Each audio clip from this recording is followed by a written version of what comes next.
AdeptiCon, or the biggest miniature event of the year, was held recently in Chicago. It's sort of like a Comic Con for Warhammer fans.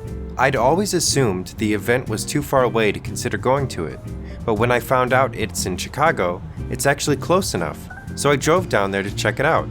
I didn't have a special ticket, and I don't have enough internet clout to get any special treatment.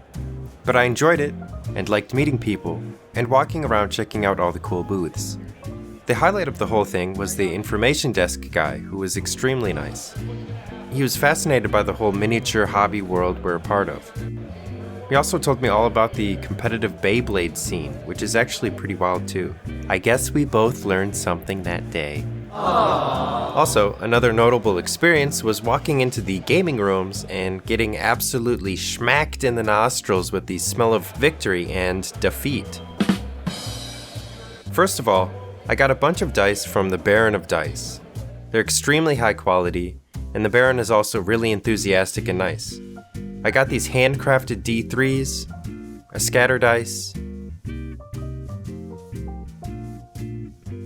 and these Krieg dice that also just happen to fit perfectly with the Krieg army I'm making. I got some dirty down paints from the Goblin's Hut. Both Mavericks Paint and Gobble Inns were manning the booth. Both extremely good painters, and also both like 7 feet tall. It was fun to introduce myself and have Gobble Inns recognize my Instagram. Cool. I'm about to paint some Gallo Dark terrain, and I think their verdigris and rust paints will be great for it. I also got this Cherry Blossom Flocking from Huge Minis. I have grand plans of a Japanese-inspired kill team, so this came at a great time. Then I met the guys at CEOcast, who, surprise surprise, were very nice too.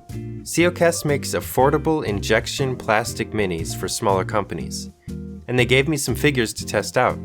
It's been a hot minute since I've painted anything that didn't come out of a 3D printer, and I'm looking forward to it.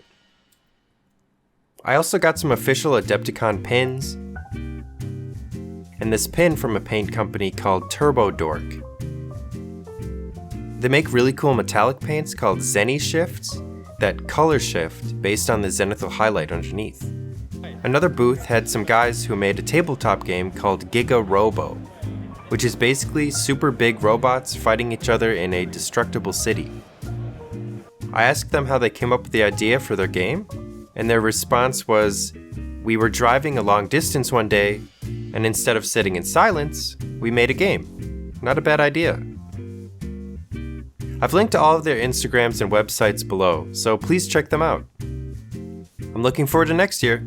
If you enjoyed, feel free to like and subscribe.